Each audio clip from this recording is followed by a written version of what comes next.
First contact at Fort Resilience. The Galactic Federation shuttle glided silently through Earth's atmosphere, cutting through clouds like a knife through silk. Inside, High Commander Zextal of the Arcturian Defense Force adjusted his atmospheric stabilizer and tried to conceal his discomfort. This diplomatic mission to Earth's premier military training facility, Fort Resilience, was merely a formality.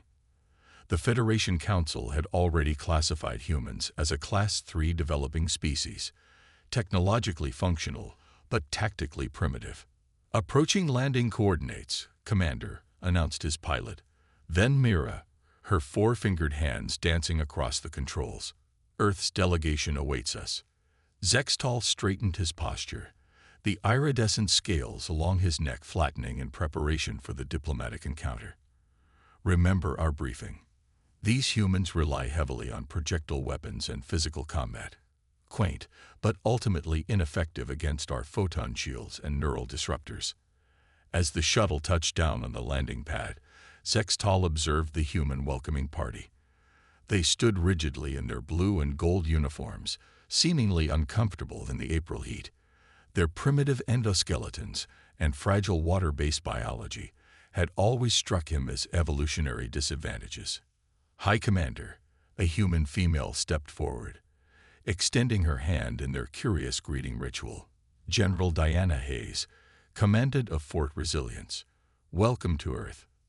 Zextal reluctantly touched her hand, his skin sensors registering her elevated body temperature and strange electromagnetic signature. General Hayes, the Federation appreciates your openness to this cultural exchange. Hayes smiled, a gesture Zextal's cultural briefing indicated was friendly rather than threatening, despite the exposed teeth. We've prepared a comprehensive tour. I believe you'll find our methods educational. The alien delegation followed Hayes into a transport vehicle. Through the windows, Zextal observed wide-open training grounds dotted with obstacles and structures that appeared deliberately designed to be difficult to navigate. Our first stop is basic warrior conditioning, Hayes explained as they approached a massive field where hundreds of humans moved in synchronized formations. This is where all cadets begin their journey. Zextal's compound eyes widened as they exited the vehicle. The sound hit him first, a cacophony of shouting, rhythmic chanting, and what appeared to be deliberate impact noises. The humans, stripped to minimal clothing, were covered in a mixture of sweat and some kind of particulate soil. "What are they doing?" asked Van Mira, her translator struggling with the volume of ambient noise. 12-mile weighted march followed by combat conditioning, Hayes replied casually. They'd been at it for 7 hours now. Zextal's neck scales rippled in disbelief. 7 Earth hours, without neural enhancement or exoskeletal support. Hayes laughed. "Commander, this is day 1 of week 3. The real challenges haven't even begun." They watched as instructors, distinguishable by their different colored head coverings, screamed into the faces of struggling cadets. Instead of breaking down, the cadets seemed to respond with increased effort. The delegation moved closer to one training station, where humans were striking each other repeatedly with padded appendages. "Explain this behavior," demanded Zextal, genuinely perplexed. "Hand-to-hand combat training," Hayes said.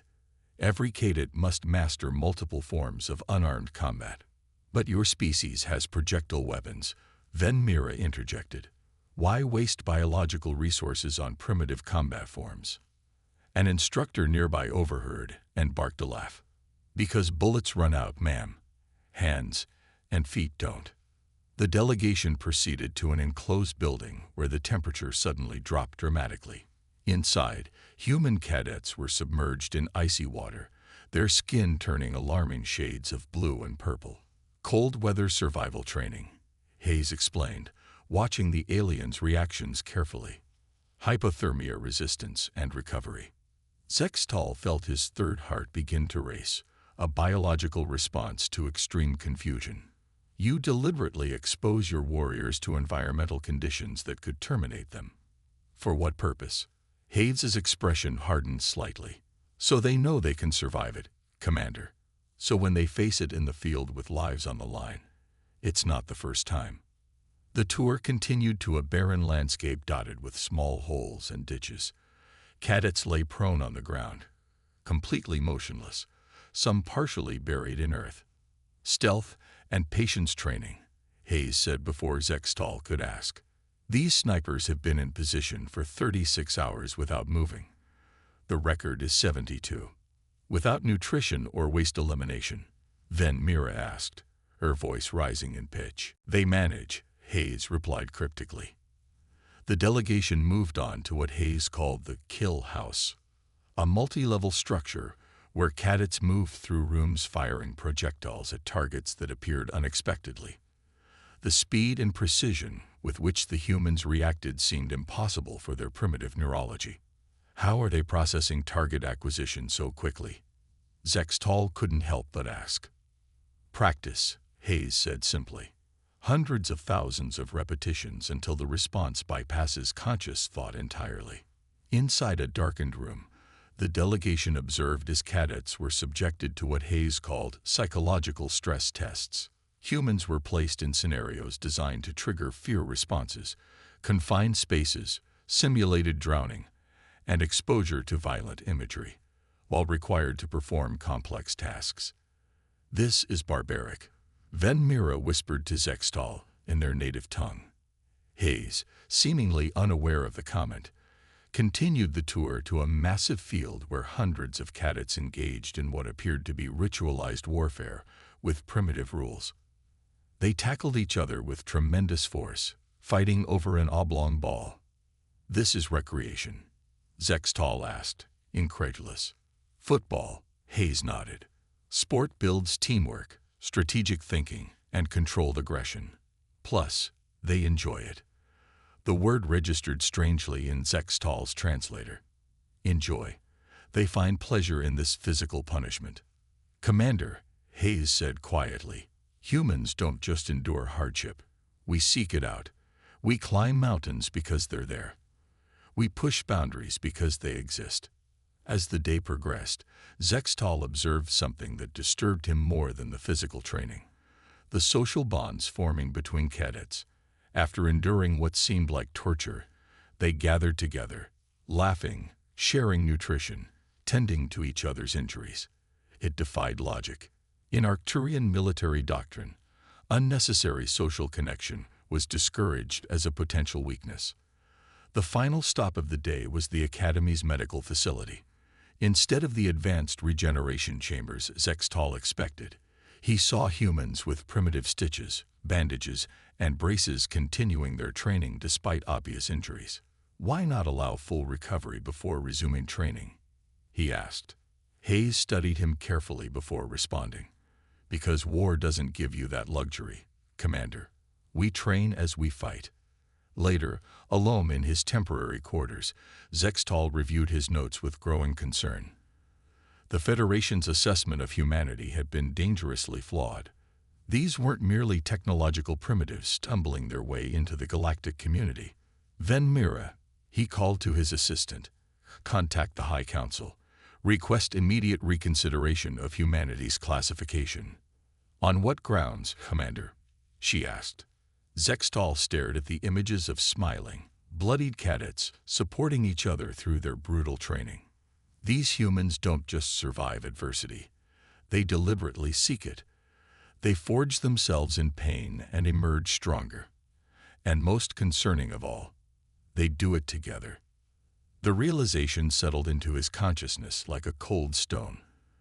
The Federation had gravely underestimated humanity's potential as both ally and adversary, and tomorrow's demonstration of their advanced combat capabilities would only confirm his growing fears. The reckoning. Dawn at Fort Resilience brought no reprieve from Zextal's growing unease. Sleep had eluded him, his mind replaying the previous day's observations in an endless loop. The human's capacity for self-inflicted suffering as a path to strength violated everything he understood about rational species development. Commander, the transport awaits, Van Mira announced, her voice carrying a slight tremor that suggested she shared his disquiet. General Hayes greeted them with the same unsettling smile. "I trust you rested well. Today we'll show you how we integrate technology with our training philosophy." Their first destination was an expansive underground facility designated Combat Simulation Center. Inside, holographic environments shimmered and shifted while cadets moved through them with weapons that appeared more advanced than Zextal had anticipated. "Our VR combat simulators can recreate any battlefield environment," Hayes explained. "Urban centers, spacecraft, alien terrain, anything our cadets might encounter." Zextal watched as a squad of humans navigated a scenario involving what appeared to be a hostage situation on a space station.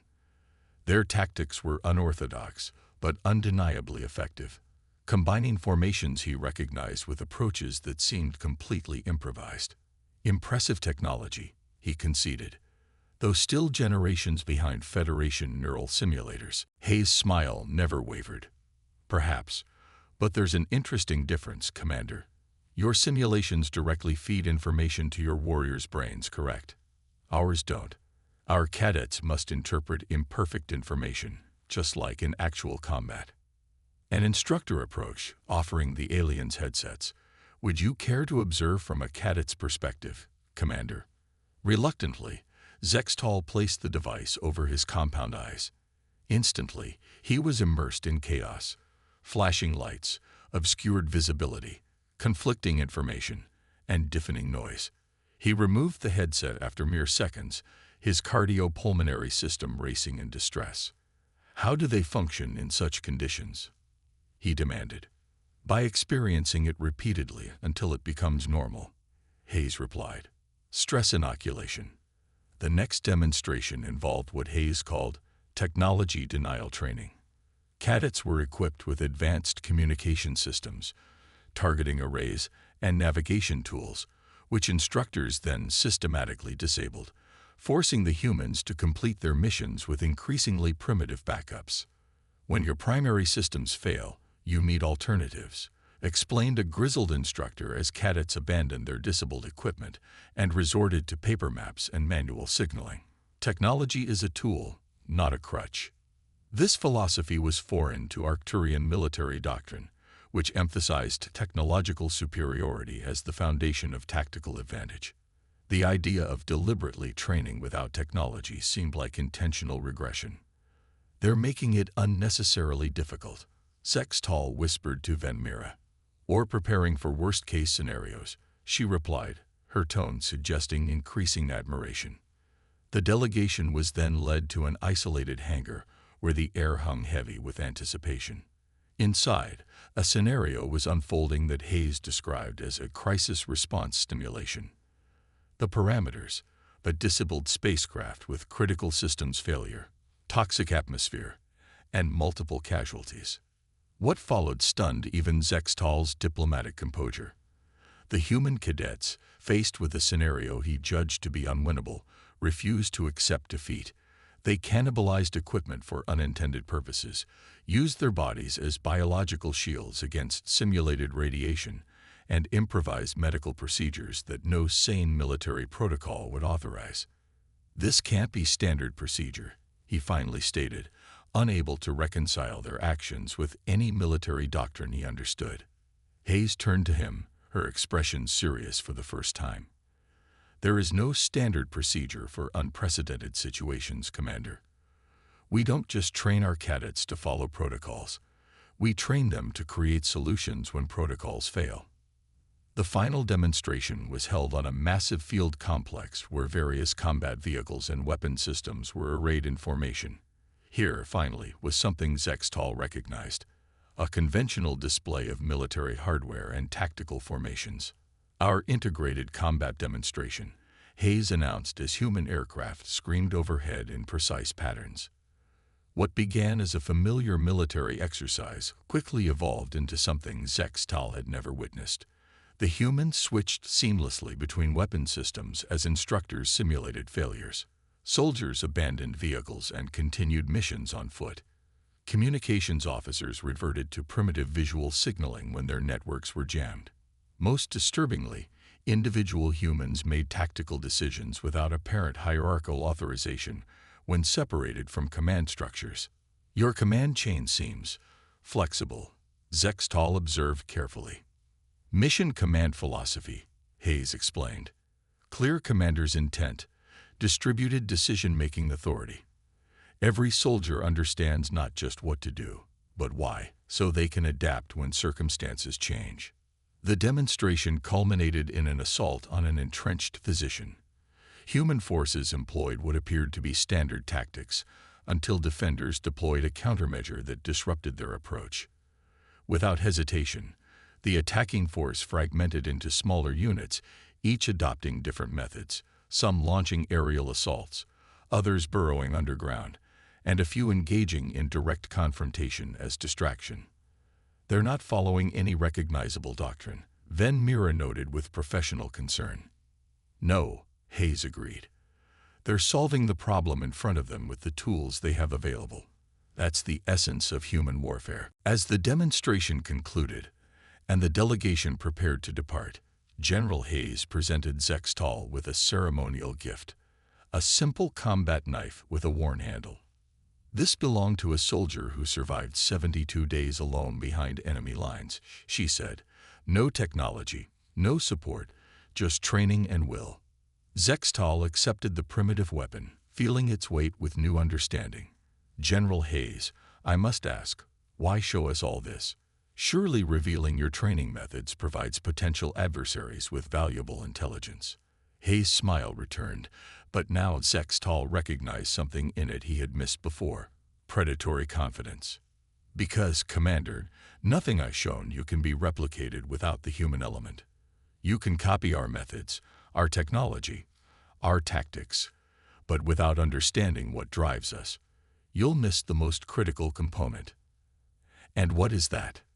Zextal asked, already suspecting the answer. The human spirit, Hayes replied simply. Our history is an endless cycle of being outmatched, outgunned, and overwhelming our adversaries anyway. It's not what we have that makes us dangerous, Commander. It's what we're willing to do with it. As the Federation shuttle lifted off from Earth, Zextal sat in contemplative silence, the primitive knife secured in his diplomatic case. Your report to the Council, Van Mira finally asked. Reclassify immediately, Zextal replied without hesitation.